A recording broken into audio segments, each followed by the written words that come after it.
요즘 기상청에 대한 불만들이 쏟아지고 있습니다. 왜냐하면 예보한 대로 다 틀리기 때문에 기상청에 대해서 원망하는데, 기상청이 무슨 죄가 있습니까? 우리가 오직 믿을 곳은 기상청이 아니라 하나님만 믿어야 됩니다. 우리가 날씨를 믿는 것도 아니고 이 세상을 주관하고 계시는 하나님만 믿어야 될 줄 믿습니다. 그러면 날씨가 어찌 되든 상관없이 우리가 어떤 상황에서든지 온전히 승리할 줄 믿습니다. 하나님께서 우리에게 전능하신 능력을 공급하셔서 승리토록 하게 하실 줄 믿습니다.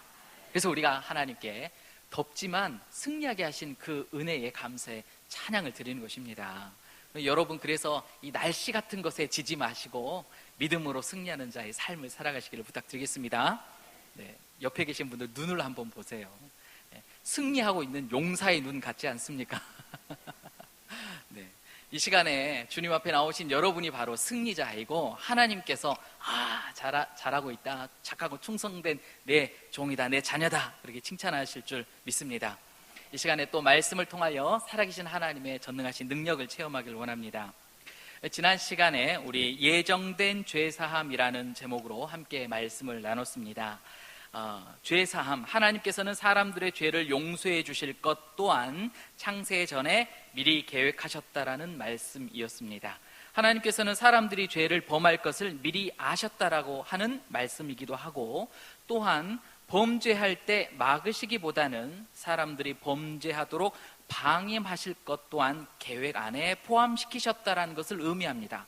하나님은 사람들이 범죄하도록 부추기시는 하나님이 아니라 그들에게 무엇이든지 선택할 수 있는 자유의 의지, 하나님 뜻 안에 무엇이든지 행할 수 있는 의지를 하나님이 창조한 사람들에게 주셔서 그들이 선택하도록 놔두셨다라는 겁니다. 그러나 안타깝게도 아담과 하와는 자신들의 그 의지를 사단의 유혹으로 말미암아 죄를 받아들이는 선택함으로 이 세상에 죄의 결과를 들여오게 되었고, 우리가 영원토록 원죄와 자범죄로 죽음의 고통 가운데 겪게 되었습니다.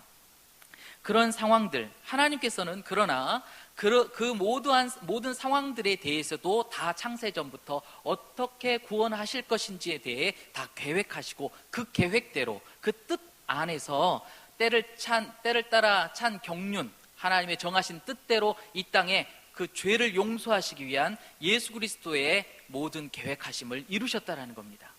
하나님의 아들이신 예수님을 이 땅에 보내셔서 우리의 모든 죄를 대신하여 십자가에 죄를 짊어지고 죽으심으로, 또 부활 승천하게 하심으로 우리들의 모든 죄를 다 씻으셔 용서해 주셨다는 것이지요. 하나님은 계획하신 대로, 말씀하신 대로, 선포하신 대로 반드시 뜻을 이루시는 분이심을 이 땅에 예수님을 보내주심으로 완전히 이루셨다라는 겁니다. 그래서 예수님께서도 온전히 하나님의 말씀을 순종함으로 하나님의 말씀이 성취되었기 때문에 돌아가시는 직전에 다 이루었다라고 선포하시며 죽음을 맞이하게 되시지 않았습니까?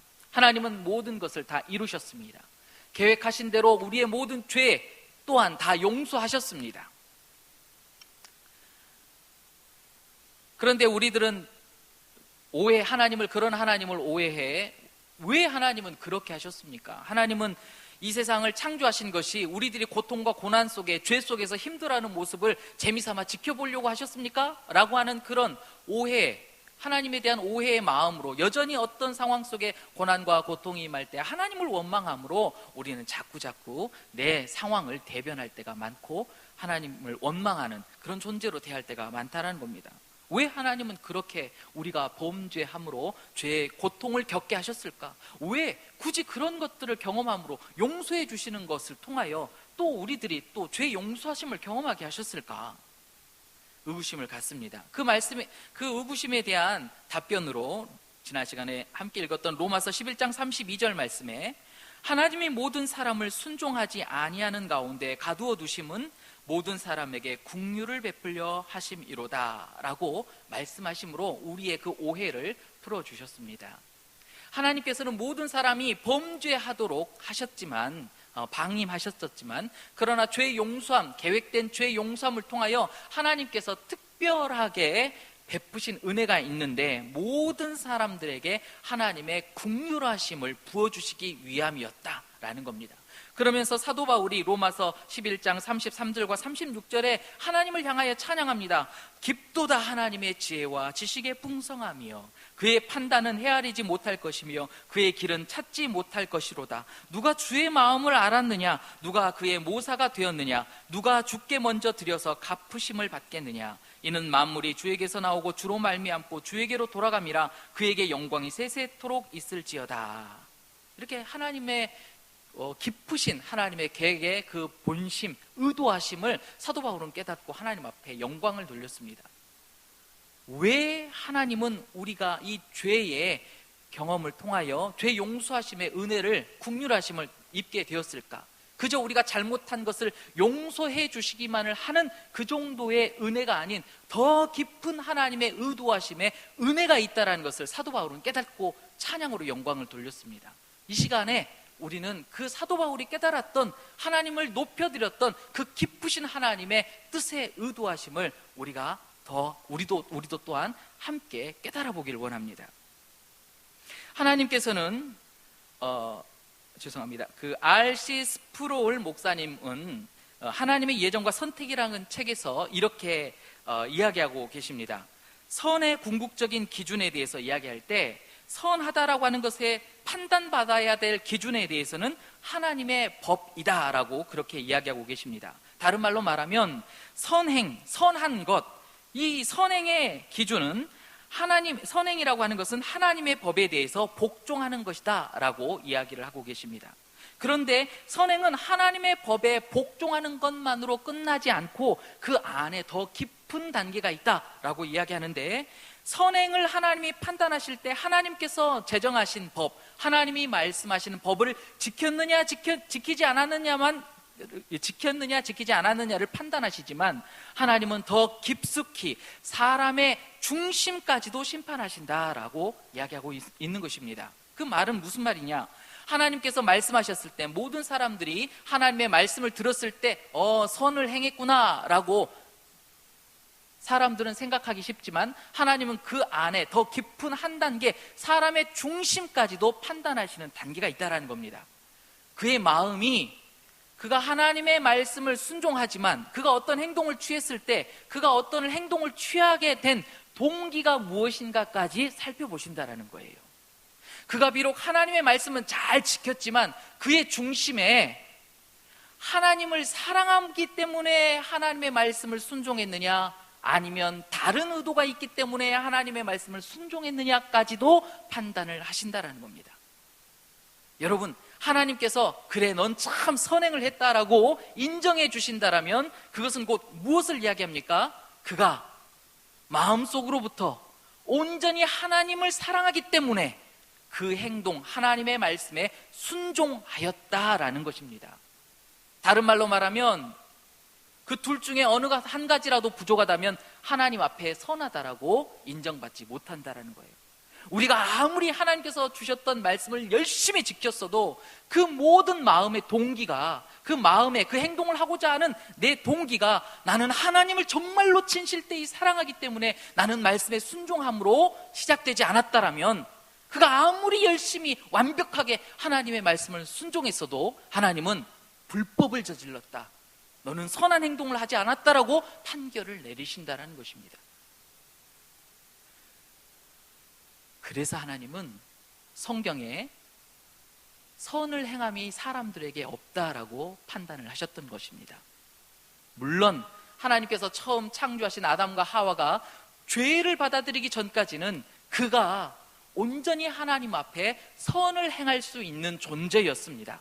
그러나 그가 죄를 지음으로 말미암아 더 이상 선을 행할 수 없는 존재가 되어버렸다라는 거예요. 왜냐하면 죄 아래 갇히게 되어, 원죄 아래 갇히게 되어 매 순간마다 죄가 유혹하는 대로 우리는 넘어지게 돼 있다라는 것입니다. 그의 마음에, 내 안에 심겨져 버리는 죄의 욕망이 어느 순간에든지 내가 선을 행하고자 하는 내 마음에 악한 욕망을 심어 내 마음의 동기가 하나님을 사랑하기 때문에 행하기보다도 언제나 내 자신의 욕망, 욕심, 죄의 욕심을 이루고자 동기를 갖도록 행하도록 그렇게 역사한다라는 것입니다. 거기서 벗어날 수 없기 때문에 우리는 항상 모든 생각이 끝으로는 나의 죄의 욕망을 이루는 것으로 치닫게 된다는 겁니다. 로마서 7장에 사도 바울이 그렇게 탄식하는 이유가 거기 있는 겁니다. 오호라, 나는 곤고한 자로다.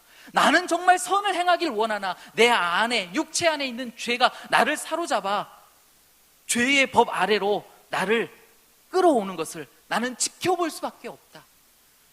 이 사망의 고통, 이 사망의 죄에서, 이 사망의 몸에서 누가 나를 건질 수 있겠느냐? 나는 할 수 없다. 탄식하고 있었다라는 것입니다. 그러므로 사도 바울이 오직 예수님께만 찬양을 돌리는 것입니다. 나는 알 수 없었는데 이 땅에 오신 하나님이 보내신 하나님의 아들 예수 그리스도께서 그 죄에 사로잡혀 있는 그 감옥 안에서 나를 건져 하나님의 선함을 행할 수 있는 하나님의 생명의 빛 안으로 나를 옮기셨구나. 이젠 나도 선한 행동을 할 수 있는 존재가 되었구나라고 찬양하게 되었다는 것입니다. 여러분, 이게 은혜입니다. 하나님께서 우리들에게 은혜를 베푼 궁극적인 목적이 거기에 있습니다. 로마서 8장 29절에서 30절 말씀 지난 시간에 읽어보았지만 제가 다시 한번 읽어드리겠습니다. 하나님이 미리 아신 자들을 또한 그 아들의 형상을 본받게 하기 위하여 미리 정하셨으니 이는 그로 많은 형제 중에서 맏아들이 되게 하려 하심이니라. 또 미리 정하신 그들을 또한 부르시고 부르신 그들을 또한 의롭다 하시고 의롭다 하신 그들을 또한 영화롭게 하셨느니라. 예수 그리스도를 믿는 자들은 예수 그리스도의 보혈의 은혜, 하나님께서 창세전부터 계획하셨던 죄 용서하심과 거듭남, 새로 태어난 새로운 창조된 존재로서 우리를 의로운 존재로 만드셨다라고 합니다. 우리가 의로운 존재가 되었습니다. 우리가 거듭났습니다. 태초에 아담과 하와를 창조하셨던 그 창조의 능력으로 우리가 죽었던 죄인이 아니라 하나님 앞에 의로운 자로 새롭게 창조가 되었습니다. 우리가 의로운 자가 됐다란 말입니다. 의로운 자가 됐다라고 하시는 것은 예수님 안에 있는 죄 용서하심의 은혜를 받았다라는 것입니다. 그런데 여러분, 예수님 당시에 수많은 병자들, 귀신 들린 자들, 죄인들이 예수님 앞에 예수님께서 베푸시는 그 구원의 은혜, 죄 용서하심의 은혜를 받고 나서 예수님께서 하셨던 말씀들을 다 들었습니다. 어떤 말씀을 들으셨습니까? 그들의 죄를 사해 주시면서 어김없이 예수님께서 말씀하신 것, 내가 너의 죄를 사하노라. 그러니 가서는 다시는 죄를 짓지 말라. 요한복음 8장 3절에서 12절 말씀, 현장에서 간음하다가 붙잡힌 여인을 향하여 예수님께서 행하셨던 말씀, 우리가 함께 보기를 원합니다. 서기관들과 바리새인들이 예수님을 시험하려고 간음하다가 현장에서 잡힌 여인을 붙잡아다가 예수님께 묻습니다. 모세의 법에는 이렇게 간음한 여인을, 현행범들은 그 자리에서 돌로 쳐 죽이라고 했는데 당신은 어떻게 생각하십니까? 예수님은 그들의 말에 일체 답변하지 않으십니다. 왜냐하면 그들이 그렇게 예수님께 질문하는 의도를 알고 있었기 때문에 그렇습니다. 그러면서 그들의 질문을 회피하시며 땅바닥에 손가락으로 무언가를 쓰고 시간을 벌고 계셨습니다. 근데 여전히 당신은 어떻게 행하길 원합니까? 즉시로 모세를 통하여 말씀하셨던 하나님의 법대로 행해야 되지 않습니까? 하나님의 말씀을 전하시는 당신이 진정한 랍비라면, 하나님이 보내신 아들이라면 먼저 돌을 들어 이 여인을 쳐야 되지 않겠습니까? 여전히 대꾸를 하시지 않다가 닥달하는 그들 때문에 일어나서 한마디 외치십니다. 뭐라고 하셨습니까? 너희 중에 죄 없는 자가 먼저 돌을 들어 이 여인을 쳐라. 그의 말씀의 의미는 무엇입니까? 너희들이 과연 이 여인을 심판할 수 있는 선한 자이더냐? 너희들이 이 여인의 죄를 판결할 수 있는 선한 자이더냐? 이 질문입니다. 여러분, 죄에 대해서 선과 악을 구별하고 판결할 수 있는 분은 누구밖에 없습니까? 오직 하나님밖에 없으십니다. 선한 분은 오직 한 분이시다라고 예수님도 이야기하고 계십니다. 감히 예수님도 그 여인에 대하여 정죄하지 않으신다라고 하셨습니다. 예수님은 하나님이심에도 불구하고 그 여인을 죄인이다, 죄인이지 않는다라고 심판하시지 않았습니다. 오직 선악을 분별하시는 선하신 분은 하나님밖에 없으시다라고 하나님을 높여드렸습니다. 나도 하나님의 말씀을 온전히 순종하는 자로 지금 나와 있다, 이 말씀입니다. 그 여인을 향하여 두려움 가운데, 죽음의 두려움 가운데 떨고 있는 그 여인을 향하여 예수님이 묻습니다. 너를 돌로 치려 하던, 너를 죄인이다라고 정죄하는 사람들이 어디 있느냐? 다 흩어져 버린, 스스로 부끄러워 다 흩어져 버린 사람들 아무도 없었습니다. 오직 예수님과 그 여인밖에 없었지요. 그 여인이 이야기합니다. 아무도 없나이다. 그럴 때 예수님이 그 여인에게 하신 말씀이 무엇입니까? 11절, 요한복음 8장 11절 말씀, 12절 말씀 제가 읽어드리겠습니다. 대답하되 주여 없나이다. 예수께서 이르시되 나도 너를 정죄하지 아니하노니 가서 다시는 죄를 범하지 말라 하시니라. 예수께서 또 말씀하여 이르시되 나는 세상의 빛이니 나를 따르는 자는 어둠에 다니지 아니하고 생명의 빛을 얻으리라. 예수님도 그 여인을 정죄하지 않았습니다. 그 여인이 죄를 안 지었습니까? 죄를 지었습니다. 예수님이 그거를 모르시는 것이 아닙니다. 그 여인을 정죄하지 않은 이유가 무엇입니까? 예수님께서 이 땅에 오신 목적, 십자가를 지시고 그 여인의 죄 또한 다 자신이 감당하기에 그 여인을 더 이상 죄인으로 취급하고 싶지 않으셨던 것입니다. 너의 죄는 내가 담당할 테니 너는 이제 나의 보혈의 피로 말미암아 모든 죄가 용서함 받고 하나님 앞에 의로운 자로 살아가라, 이 말씀입니다. 그런데 여기서 저는 정말 궁금했습니다. 뭐가 궁금했을까요? 그 여인이 다시 가서 예수님께서 말씀하신 대로 죄를 안 지었을까요?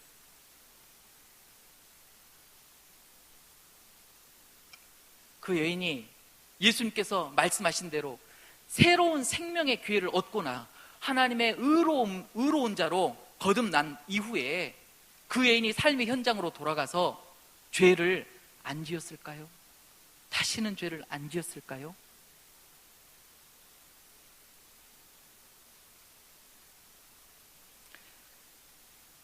저를 보면 잘 압니다. 저도 예수님께 은혜를 받아 의로운 자가 되었습니다. 그리고 예수님의 복음을 증거하는 목사가 되었습니다. 그런데도 여전히 죄를 짓습니다. 다시는 가서 죄를 짓지 말라, 이 말씀이 여전히 제 마음 가운데, 영혼 가운데 계속해서 말씀하시는데 내 삶의 결과를 보면 여전히 죄를 짓는 나를 봅니다. 답이 없습니다. 내 노력으로는 도저히 내 안의 죄를 이길 수 없습니다. 그래서 매 순간마다 그렇게 울부짖기를 반복합니다. 오호라 나는 곤고한 자로다. 이 사망의 몸에서 누가 나를 건져주랴. 이게 무한 반복입니다. 근데 어느 순간에는 이게 양심이 무뎌져서 될 대로 되라 식입니다. 의롭게 된 저인데 다시는 가서 죄를 짓지 말라고 하는 그 약속의 말씀에 무너져버리는 제 자신을 봅니다. 목사임에도 불구하고 이게 어찌된 일인가? 어찌된 일인가? 그냥 이럭저럭 살다 보면 어떻게 되는 것인가? 로마서 말씀에 하나님은 그렇게 말씀하시지 않습니다. 로마서 8장 30절 말씀에 의롭다 하시고 의롭다 하신 그들을 또한 영화롭게 하셨느니라. 이미 영화롭게 하셨다라고 선포하고 계십니다. 영화롭게 되었답니다. 그런데 왜 나는 이러고 있는가? 왜 나는 이러고 있는가? 그 답을 찾아야 됩니다. 오늘 설교의 제목이 무엇입니까? 여러분 주보에 나와 있는 대로 영화롭게 하시려고, 영화롭게 하시려고. 하나님께서 저와 여러분을 이 세상에 창세 전부터 계획하신 목적이 저와 여러분이 죄를 지어서 그저 용서해줘 천국으로 데려가시려고만 아닙니다. 우리를 그저 죄를 용서해 주시고 하나님의 자녀가 되는 의로운 존재로만 되게 하시려고 하시는 것이 아닙니다. 하나님께서 창세전부터 우리가 범죄할 것을 아시며 죄를 용서해 주시기까지 모든 것을 계획하시는 궁극적인 목적은 우리를 영화롭게 하기 위해서라는 것입니다. 그렇다면 그 영화롭게 된다라는 것은 무엇인가? 거기에 대한 이해가 있지 않으면 우리는 여전히 이 사도 바울의 로마서 7장의 고백의 무한 반복의 그 한심함 속에서 살아갈 뿐일 것입니다. 여러분, 앞서 말씀드린 스프롤 목사님의 책에 의하면 타락하기 이전의 사람이 타락한 후에, 그리고 타락한 죄인이었던 그들이 다시 예수님의 보혈로 인하여서 죄 용서함을 받고 의롭게 되었을 때 나타나는 현상들에서 이야기를 하셨습니다. 그리고 그분은 그런 자들이 앞으로 영화롭게 되면 어떻게 될 것이다 라고 이야기를 하고 계십니다. 그 책에서 이야기하고 있는 내용들을, 스프롤 목사님 이야기하고 계신 내용들을 제가 설명을 좀 드리겠습니다. 하나님께서는 아담과 하와를 처음 창조하셨을 때 하나님이 보시기에도 좋을 정도로 하나님의 형상대로 지음을 받았습니다. 하나님께서 그들에게 자유의지, 하나님의 법 안에서 무엇이든지 자신의 원하는 대로 선택할 수 있게끔 하셨습니다. 그들은 당연히 하나님의 말씀, 선행을 행할 수 있는, 선택할 수 있는 의지도 있었습니다. 그러나 그들에게는 죄를 범할 수도 있는, 죄를 범하는 선택을 할 수도 있었습니다. 그런데 죄를 범할 수도 있지만 거기에 맞물려서 나는 죄 안 지을 거야 라고 죄를 짓는 것을 거부할 수 있는 의지도 있었습니다. 그러니 양심 안에서의 싸움에 내가 무엇을 선택하는지 공평하게 행할 수가 있지요. 그가 하나님의 말씀에 순종의 삶을 삽니다만 여전히 죄를 거부할 수도 있었다라는 겁니다. 그런데 그가 사단의 유혹으로 죄를 짓게 되자마자 나타나는 현상, 타락한 인간에게 나타나는 현상이 이제는 선을 행할 수 없게 되어버립니다. 다른 말로 말하면 왜 선을 행할 수 없게 되느냐? 죄를 여전히 범할 수도 있는데 이제는 죄를 범하지 않을 수 없는 존재로 타락해버렸다는 거예요. 옛날에는 나 죄 안 지을 거야 거부할 수 있었는데 죄의 감옥 아래, 원죄 아래 사로잡힌 이후로는 언제든지 죄의 종이 되어 죄의 말을 한번 따름으로 말미암아 하나님께서 성경을 통해 말씀하시는 것처럼 너희들이 누구의 말을 순종하든지 순종하는 자의 종이 될 것이다 라고 법칙처럼 이야기하신 것처럼 죄의 말을 한번 따름으로 그의 종이 되어버렸다라는 거예요. 그가 하나님으로부터 창조되었지만 여전히 그의 육체 안에는 죄를 받아들임으로 말미암아 죄의 말을 따를 수밖에 없는 죄의 종이 여전히 그 안에서 욕망으로 살아나 그럴 수밖에 없는 존재가 되어버렸다는 거예요. 그러니 궁극적으로 어떠합니까? 조그만한 누룩이 온 동이에 퍼졌던 것처럼 그가 선을 행하고자 하는 일마다 죄가 그의 육체의 욕망을 자극해 뭘 하도록 합니까? 죄를 짓게끔 순종하도록 요구하는 겁니다. 그가 어떠한 능력을 잃어버렸다고요? 죄를 안 짓도록 죄를 거부할 수 있는 능력이 있었으나 죄의 종이 된 이후, 죄의 감옥 안에, 원죄 안에 갇히게 된 이후로는 죄를 거부할 수 있는 능력을 상실해버립니다. 그 죄를 거부할 수 있는 능력을 상실했다는 말이 무엇을 뜻할까요? 그것은 하나님의 능력에서 쫓겨남을 당했다라는 말이에요. 아담과 하와가 범죄한 이후에 에덴 동산을 쫓겨났다라고 하지요. 에덴 동산을 쫓겨난 것은 궁극적으로 하나님의 보호하심과 하나님의 능력에서 쫓겨남을 이야기합니다. 여러분, 사람은 죄를 이길 수 없습니다. 그 죄의 유혹이 얼마나 끈질깁니까? 여러분, 천사를 싸워서 이길 수 있습니까? 천사를 우리는 싸워서 이길 수 있는 능력이 없습니다. 사람은 천사보다 못하게 지어졌기 때문에 그렇습니다. 한순간은 이길 수 있을는지 모르겠지만 어느 순간에게는 천사에게 능력적으로 나는 지게 돼 있습니다. 사탄도 타락한 천사입니다. 그의 능력과 내가 붙어 싸운다면 어느 순간에는 내가 이길 수 있겠지만 영원한 시간이 주어졌을 때 언젠간 난 사탄에게 지게 돼 있습니다. 그렇게 연약한 존재로 지어졌기 때문에 그렇습니다. 그런데 우리가 천사보다 낫고 죄를 이길 수 있는 능력 있는 사람이 될 수 있었던 것은 죄를 이길 수 있는 하나님, 죄를 다스릴 수 있는 하나님께서 내가 죄를 짓지 않도록 보호하시고 죄가 내 안에 접근하지 못하도록 보호하셨기 때문에 가능했었더라는 것입니다. 그러므로 타락한 사람들이 죄를 거부하고 죄를 이길 수 있는 능력을 상실해버린 이유가 하나님의 그 보호하심 아래에서 쫓겨났기 때문에 그렇다라는 것이지요. 그러니 타락한 자들은 영원토록 죄 아래에서 죄가 시키는 대로 살 수밖에 없는 삶을 살게 된 것입니다. 이해가 되십니까? 아무리 발버둥을 치고 내가 혀를 깨물고 자살한다 할지라도 그 사단의 죄의 유혹에서 나는 벗어날 수가 없는 거예요.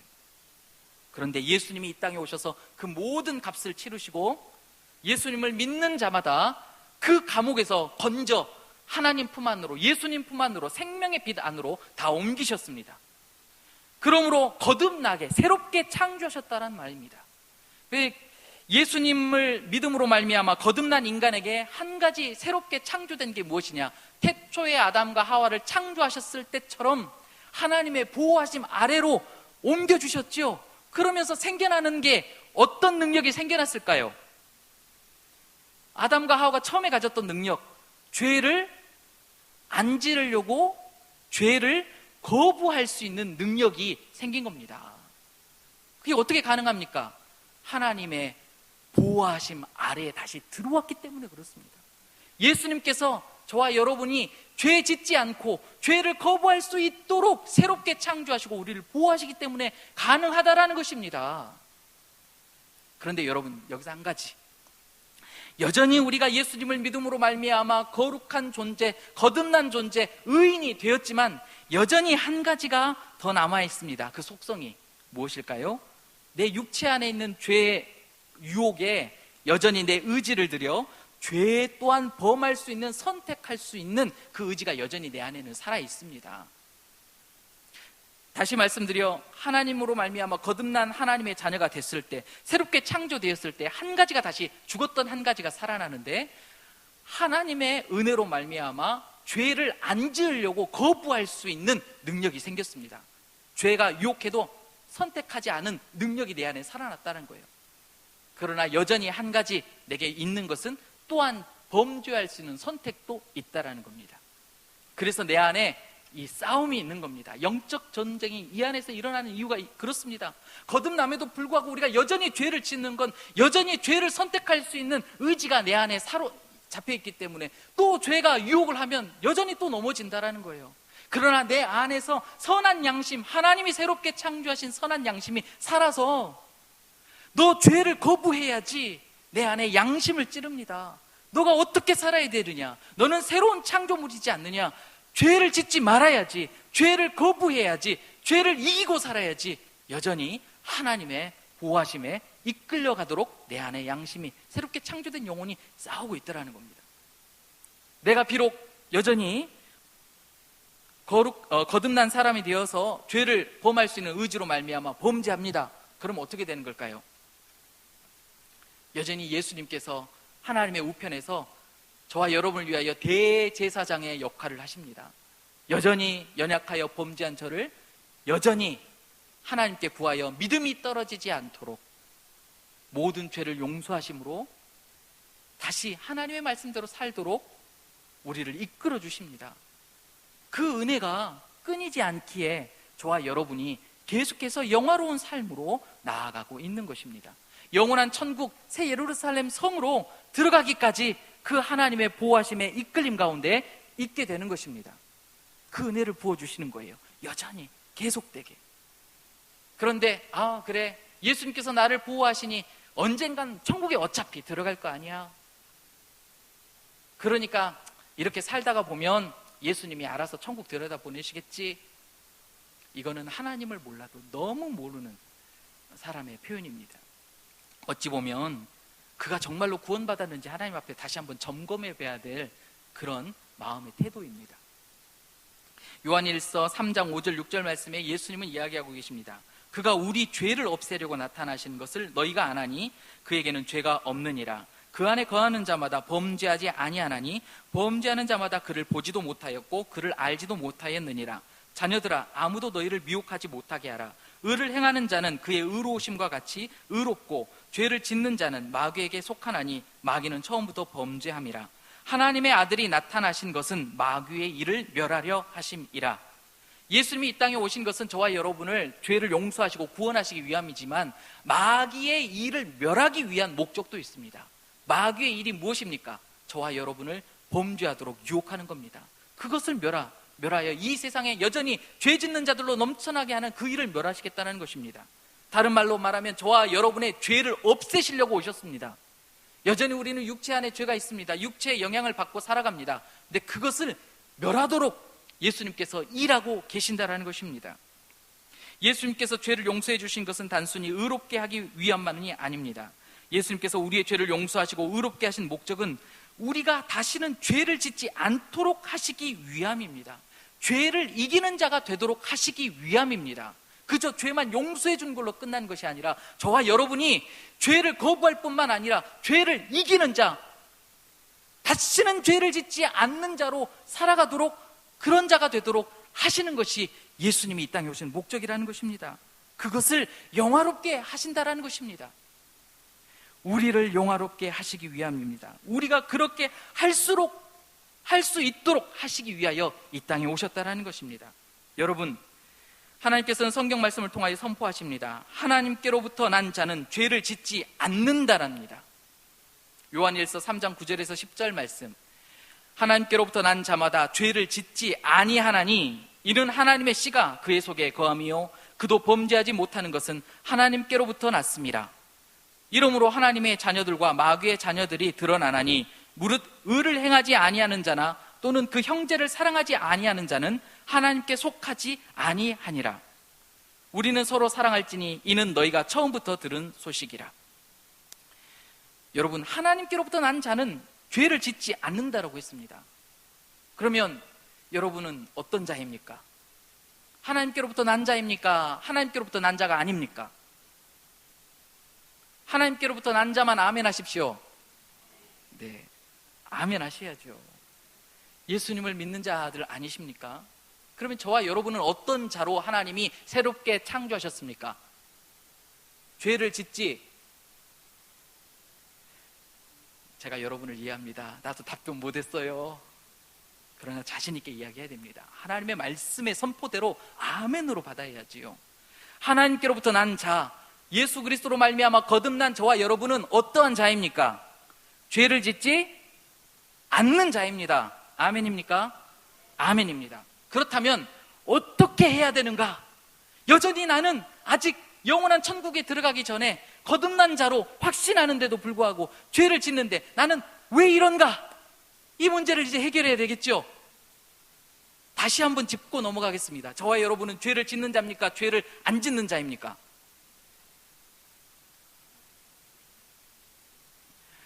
거듭난 자, 죄를 짓지 않는 자입니다. 그러나 육체로 말미암아 여전히 죄의 영향력 아래 놓여 있지요. 자, 이것을 이제 헷갈려 하지 말고 잘 이해하셔야 됩니다. 예수님을 믿는 사람들은 새로운 피조물이 되었습니다. 새롭게 창조되었습니다. 거듭난 사람은 아담과 하와가 처음에 창조되었던 것 같이 새롭게 창조된 것입니다. 그래서 새로 생겨난 게 무엇입니까? 선을 행할 수 있고 죄를 짓지 않도록 거부할 수도 있다는 것이죠. 그러나 여전히 육체 안에 머물러 있음으로 말미암아 죄를 선택할 수 있는 의지가 여전히 살아있습니다. 그래서 예수님께서 이 땅 가운데 저와 여러분을 예수님 믿자마자 천국으로 데려가시지 않고 여전히 때가 정하신 그 순간까지 이 땅에서 삶을 살도록 허락하셨는데 무엇 때문인가? 거듭난 자들은 어디로 향해 가야 됩니까? 영화로운 자로서 될 때까지 그의 행보를 이어가야 됩니다. 믿음의 여정을 살아가야 된다는 것입니다. 어찌 보면 이렇게 이해하시면 되겠습니다. 엄마 뱃속에 아이가 임신이 되어 엄마 뱃속에 태중에 삽니다. 그가 생명이 있는 자입니까? 생명이 없는 자입니까? 엄마 아빠 사랑으로 말미암아 생명을 지니고 살아가는 자이지요. 근데 그가 온전한 삶으로 살아갑니까? 그의 삶이 완벽한 삶이다라고 할 수 있습니까? 아닙니다. 엄마 뱃속에 태 속에 살아가는 생명은 진정한 생명이지만 그의 진정한 삶은 엄마 밖에 나왔을 때, 출산했을 때의 진정한 삶입니다. 그러면 뱃속에서는 그가 어떠한 삶을 살아야 됩니까? 온전한 삶을 위하여 준비하는 삶을 살아야 되겠죠?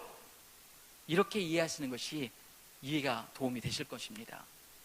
저와 여러분이 예수님으로 말미암아 거듭난 의로운 자가 되었지만 여전히 저와 여러분은 영화로운 존재, 영화로운 삶을 위하여 성장하고 준비하는 삶을 살아야 됩니다. 어떤 자로? 영화로운 자고 영화로운 자가 되기까지. 그런 삶은 어떠한 삶입니까? 궁극적으로 표현했을 때 내가 지금은 여전히 죄를 선택할 수도 있는 의지가 있지만 이 의지가 사라져 이제는 죄를 거부하고 죄를 거부할 뿐만 아니라 죄를 안 지을 수밖에 없는 존재가 되는 것, 그 존재가 되기까지 나는 성장하는 것, 그게 이 삶을 살아가는 이 세상에서 거듭난 자로서의 살아가야 되는 삶의 목표이라는 것입니다. 이해가 되십니까? 영화롭게 된 인간을 죄를 범하지 않을 수도 있고 죄를 범할 수도 없는 자로 명명하는 것입니다. 뭐라고요? 죄를 범하지 않을 수밖에 없는, 죄를 범하지 않겠다라고 할 수밖에 없는 의지만을 갖고 오히려 죄를 지을 수도 없는 자가 되는 것이 영화로운 자이죠.